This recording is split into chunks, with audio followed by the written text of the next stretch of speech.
we agree that giftedness is kind of potential or ability, intellectual ability to perform. But this is just a predisposition, okay?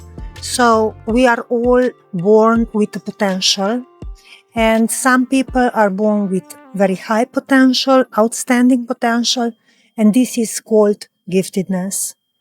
And why I said that this is just a precondition, because when we are born, then life happens, right? And if we are born with high potential, this doesn't mean that we will be successful in life. So we have to work to realize our potentials through the life. So on one part, we have this giftedness as ability, potential, and then realized giftedness, which we call talent.